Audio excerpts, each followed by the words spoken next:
Tuhan bersamamu. Dan bersama rohmu. Inilah Injil suci menurut Matius. Dimuliakanlah Tuhan.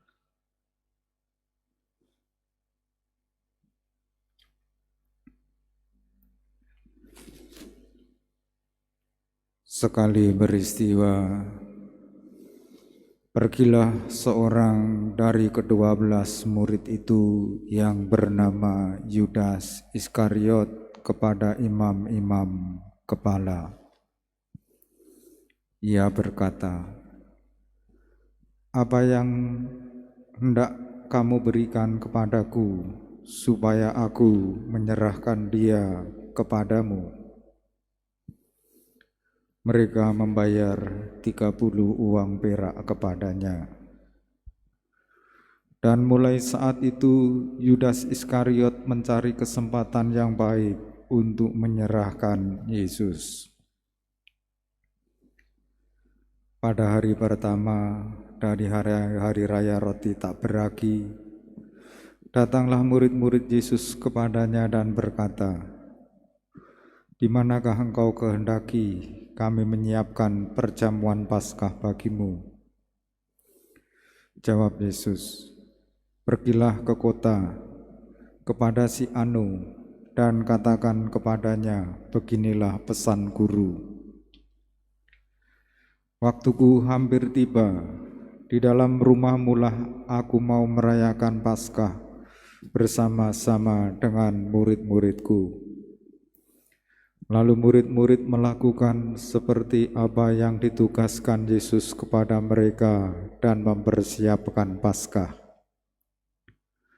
Setelah hari malam, Yesus duduk makan bersama dengan ke-12 murid itu. Dan ketika mereka sedang makan, ia berkata, "Aku berkata kepadamu, sesungguhnya seorang di antara kamu akan menyerahkan aku." Dan dengan hati yang sangat sedih, berkatalah mereka seorang demi seorang kepadanya, "Bukan aku ya Tuhan." Jawab Yesus, "Dia yang bersama-sama dengan aku mencelupkan tangannya ke dalam pinggan ini, dialah yang akan menyerahkan aku. Anak manusia memang harus pergi sesuai dengan yang ada tertulis tentang dia. Tetapi celakalah orang yang olehnya anak manusia itu diserahkan. Adalah lebih baik bagi orang itu sekiranya ia tidak dilahirkan." Yudas yang hendak menyerahkan Yesus itu menyahut, "Bukan aku ya Rabi." Kata Yesus kepadanya, "Engkau telah mengatakannya." Demikianlah sabda Tuhan. Terpujilah Kristus.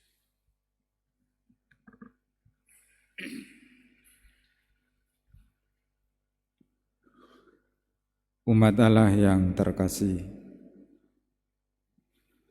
salah seorang murid Yesus yang bernama Yudas Iskariot mengkhianati Yesus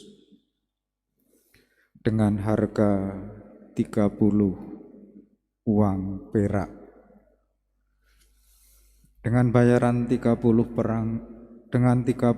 uang perak itulah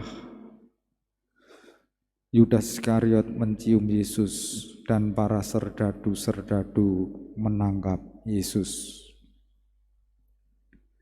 30 uang perak adalah tebusan seorang budak kepada majikannya. Kalau kita mau mempekerjakan budak dan mengambil dari majikan, kita harus memberinya 30 uang perak.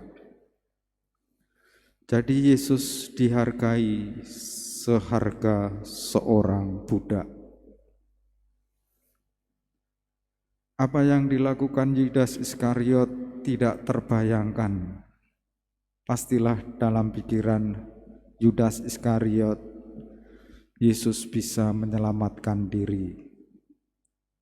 karena Yesus terkenal hebat, bisa menyelamatkan, bisa membuat aneka atau bermacam-macam mujizat. Kalau hanya di tangan serdadu, pasti Yesus bisa menyelamatkan diri.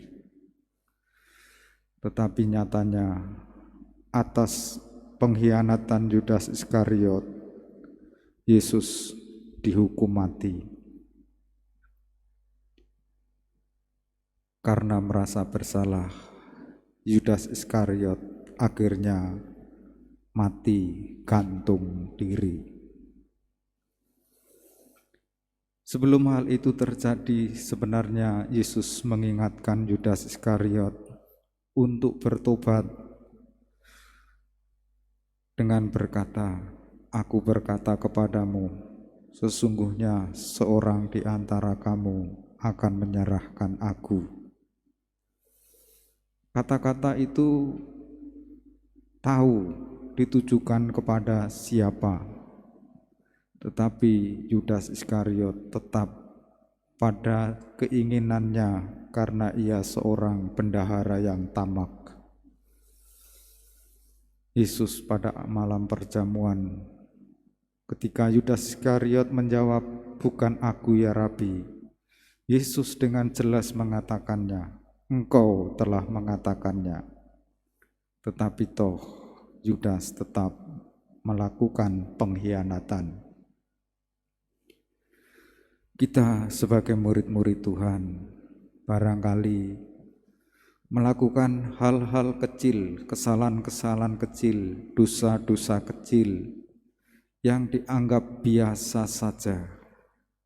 Tetapi ketika itu dilakukan, kerusakannya, dampak kerusakannya menjadi sangat buruk dan membahayakan. Itulah yang dilakukan Yudas Iskariot. Sebagai murid-murid Tuhan, kita diajak untuk setia kepadanya. Jangan menganggap remeh kesalahan-kesalahan kecil, dosa-dosa kecil yang kita anggap tidak apa-apa, tetapi sesungguhnya daya rusaknya bisa sangat luar biasa. Dan apapun kerusakan alam, penderitaan, barangkali juga berawal dari hal-hal kecil yang dibuat oleh banyak orang, lalu menjadi kerusakan bersama. Mari kita hidup dengan penuh kesetiaan, melakukan kebaikan kecil, tetapi kalau itu dilakukan bersama-sama akan berdampak, berbuah luar biasa.